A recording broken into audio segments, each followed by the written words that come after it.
Good morning my YouTube family, welcome back to my channel struggle life. कैसे हैं आप सब? होप करती हूँ आप सभी अच्छे होंगे और आप सबके एग्ज़ाम की प्रिपरेशन भी अच्छी चल रही होगी। लास्ट वाले ब्लॉग में देखा होगा आपने कि मैंने लेट नाइट तक स्टडी की थी। लगभग 2 बजे तक मेरी स्टडी कंप्लीट हुई थी। बस सुबह वेकअप होने के बाद मेरा पहला काम यही रहता है कि मैं अपनी स्टडी जो टेबल है उसे अरेंज करूँ, अच्छे से मैनेज करूँ। ये मेरा फर्स्टली वर्क ही रहता है। बस ये अरेंज करने के बाद मोस्टली मैं अपने आज का टास्क लेती हूँ कि आज मुझे फुल डे में करना क्या होगा और कितना मुझे टास्क करना होगा। पर गाइस, ये सब लेने से पहले हमें सिचुएशंस नहीं पता होती है कि हमारे साथ कुछ भी इंसिडेंट हो जाता है फुल डे में। ये सोचते हैं ना कि हाउसवाइफ घर पे रहती है तो वो फ्री रहती है पूरे दिन, पर एक हाउसवाइफ का कभी सोचे ना हो कि टाइम मैनेज होना है, उसे पढ़ना है, उसका टाइम टेबल एक फिक्स होना है कि इस टाइम पे मुझे ये पढ़ना है, ये पढ़ना है, तो उसका कभी पॉसिबल नहीं हो पाता। वो चाह के भी नहीं कर पाती। स्पेशली हम मदर्स जो होते हैं, हमारे टाइम मैनेजमेंट नहीं हो पाता है कि हमें इस टाइम इस रूटीन में ये टाइम पढ़ना है, ये टाइम पढ़ना है, नहीं होता। बस हम खुद से लड़ते हैं। हमें बस इतना पता होता है कि हमें आज पढ़ना है, बस इतने घंटे पढ़ना है, कैसे भी निकाल लें एट एनी कॉस्ट। टाइम थोड़ा लेट था वेकअप का। सुबह मेरे पास इतना टाइम नहीं था कि मैं पढ़ लूँ। हालांकि था मेरे पास 1 घंटे, लेकिन हाउस होल्ड वर्क भी थे, तो मैंने डिसाइड किया कि पहले मैं जितने भी मेरे हाउस होल्ड वर्क हो गए मैंने जल्दी से फिनिश कर देती हूँ। फिर मेरे पास पूरे दिन का टाइम है, मैं अपना अच्छे से अपने टाइम को यूटिलाइज़ कर लूँगी और पढ़ भी लूँगी। तो मैं अपने सारे हाउस होल्ड वर्क ही कंप्लीट ही कर रही थी। लेकिन यार, हमें पता है कि काम एक के बाद एक कोई ना कोई दिखता रहता है।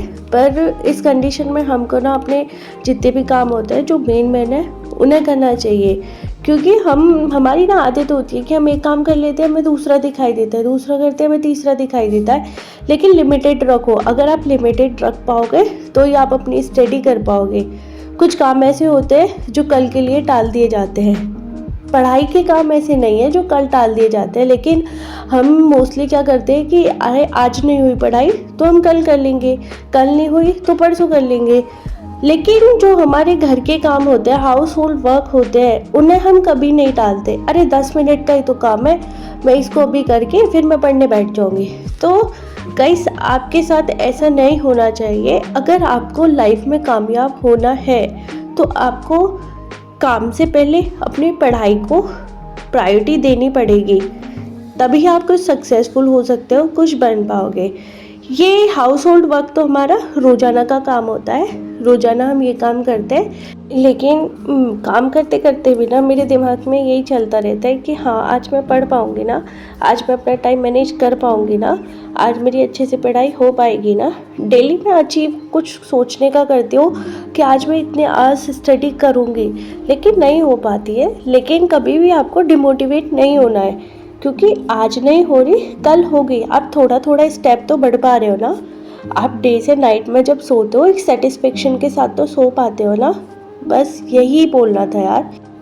बस एक सेट न्यूज़ मिलती है तो जाना एक मजबूरी बन जाती है, जाना भी पड़ता है यार। कुछ इंसिडेंट्स ऐसे होते हैं लाइफ के कि हमें वहाँ जाना पड़ जाता है। तो जा रहे थे, रास्ते में ये जो थोड़ी सी मेमोरी कैप्चर करी, ये मेरे नानी का घर था जो लगभग मैंने 15 साल बाद देखा है। वहाँ पर मैं आई थी, मैंने ये मेमोरी कैप्चर की। बहुत तेज़ भूख भी लग रही थी क्योंकि घर से भूखे हुए निकले थे। रास्ते में कुछ थोड़ा बहुत खाया, लेकिन ये निवाला जो पेट में गया, मतलब ऐसा लग रहा था जैसे सेटिस्फेक्शन नहीं होता जो पढ़ाई करने के बाद सेटिस्फेक्शन मिलता है वो। वहाँ से घर आने के बाद मैंने अपना ट्यूशन बैच लिया, शाम का डिनर बनाया, सारा काम किया, फिर बच्चे को भी सुला दिया। उसके बाद जब बॉडी ने बिल्कुल साथ छोड़ दिया था, तब खुद को पुश करके पढ़ाई की, क्योंकि आज मेरी बिल्कुल नहीं हुई थी। लग रहा था कि कुछ करके सोना है। बस खुद को हिम्मत की और लगभग मैंने 2.5 घंटे पढ़ाई करके अपने आज का 50% टास्क मैंने कंप्लीट कर लिया था। बस गाइस, अगर कंडीशन कुछ भी होती है आपके साथ, कुछ भी अननोन इंसिडेंट आ जाते हैं, लेकिन आपको अपनी पढ़ाई नहीं छोड़नी है। अगर आपको मेरा चैनल अच्छा लगता है तो लाइक करें, शेयर करें और सब्सक्राइब करना ना भूलें। Thank you.